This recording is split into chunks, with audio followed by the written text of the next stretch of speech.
Hello friends, good evening. आज का हमारा टॉपिक है इम्पीचमेंट ऑफ प्रेसिडेंट, यानी कि प्रेसिडेंट को इम्पीच करने के लिए कौन सी ग्राउंड अवेलेबल है हमारे संविधान में और उसका प्रोसीजर क्या है। तो देखिए, चलो शुरू करते हैं। Constitutional position of president. तो देखिए, the president can be removed from office through an impeachment process for violation of constitution. तो ये ध्यान दीजिए कि प्रेसिडेंट को इम्पीचमेंट करने के लिए ओनली एक ही ग्राउंड दिया गया है, वो है violation of constitution. However the phrase violation of the constitution is not defined in the constitution. तो ये जो वायोलेशन ऑफ द कॉन्स्टिट्यूशन, ऐसा पर्टिकुलरली कॉन्स्टिट्यूशन में कुछ डिफाइंड नहीं किया गया है। लेकिन अगर प्रेसिडेंट का कोई भी ऐसा फंक्शन हो, कोई भी उनका ऐसा ड्यूटी हो जिससे लगेगा कि ये संविधान को वायोलेट करता है, तो उसको माना जाएगा violation of the constitution. Article 61 of the Constitution of India prescribes the procedure for impeachment of the president। यानी कि आर्टिकल 61 बोलता है हमारा प्रेसिडेंट का जो इम्पीचमेंट होगा उसका प्रोसीजर के बारे में। तो चलो जानते हैं impeachment process in India. The charges of impeachment can be brought by either house of parliament. देखिए, प्रेसिडेंट का जो इम्पीचमेंट प्रोसीजर है वो लोकसभा में भी हो सकता है, वो राज्यसभा में भी हो सकता है, कोई भी हाउस में हो सकता है। These charges must be sign by 1/4 of the members of the house.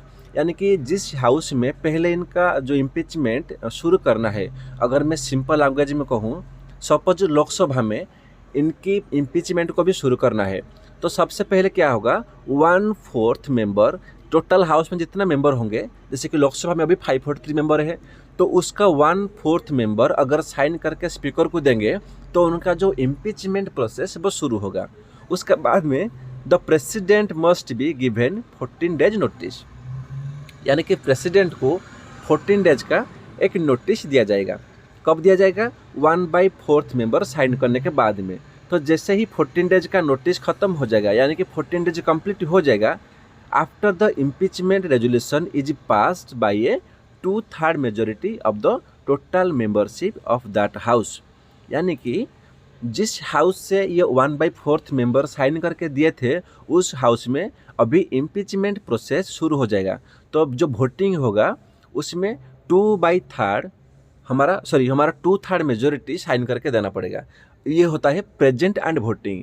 यानी कि अगर मान लो हमारा लोकसभा में स्ट्रेंथ है 543, लेकिन जिस दिन वोटिंग होगा उस दिन हमारा स्ट्रेंथ है 300, तो 300 में से 2/3 मेजोरिटी यानी कि 200 लोग अगर साइन करके देते हैं, वोटिंग करते हैं, तो लोकसभा में उनका जो इम्पीचमेंट रेजोल्यूशन है वो साइन हो जाएगा और वो बिल जाएगा दोबारा हमारा नेक्स्ट हाउस को, यानी कि राज्यसभा को।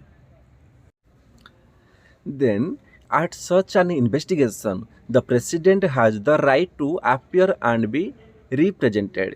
तो प्रेसिडेंट का पास में राइट है कि इन्वेस्टिगेट के दौरान वो आपको अपने आप को गिल्टी नहीं है करके ऐसा वो साबित कर सकते हैं। तो उनके पास में पूरे राइट है, वो खुद के सपोर्ट में डिफेंड कर सकते हैं। तो जैसे कि ये दूसरा हाउस में आया था, यानी कि राज्यसभा में आया था, if the other house also uphold the charges and passes the impeachment resolution by a 2/3 vote of the total membership, the president is removed from office as of the date resolution is passed। यानी कि जैसे कि दूसरा house में आ गया था ये, तो दूसरा हाउस में भी अगर सेम 2/3 मेजोरिटी में ये साइन होता है। 2/3 क्या होता है? यानी कि present and voting.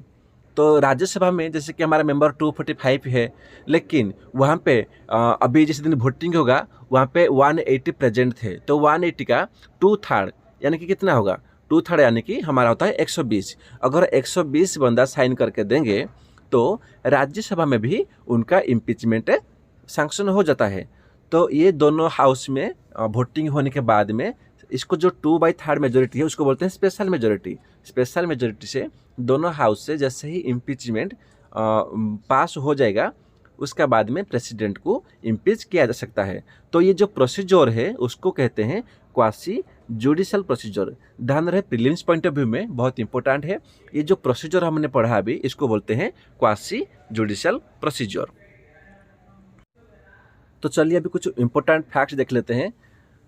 Nominated member of either house. ध्यान रहे, जो प्रेसिडेंट का इलेक्शन होता है, इलेक्शन में नॉमिनेटेड मेंबर वोट नहीं करते हैं, लेकिन जो उनका इम्पीचमेंट वोटिंग होता है इम्पीचमेंट के लिए, वहाँ पे नॉमिनेटेड मेंबर भी आइदर हाउस में, दोनों लोकसभा हो या राज्यसभा में हो, दोनों हाउस में नॉमिनेटेड मेंबर्स का भी राइट रहता है, वो वोटिंग कर सकते हैं। दूसरा, elected members of legislative assembly of states and the union territory of Delhi and Pondicherry can not participate. आपको पता होगा प्रेसिडेंट का जब इलेक्शन होता है उसमें जो हमारा जितना भी स्टेट लेजिस्लेटिव असेंबली होता है, सारे असेंबली के मेंबर भी जो इलेक्टेड मेंबर होते हैं वो ही वोटिंग करते हैं। लेकिन इनका जो इम्पीचमेंट होता है, यहाँ पे स्टेट का कोई भी रूल नहीं होता है, चाहे वो स्टेट हो चाहे वो यूनियन टेरिटरी हो, इनका यहाँ पे कोई भी रूल देखने को नहीं मिलता है।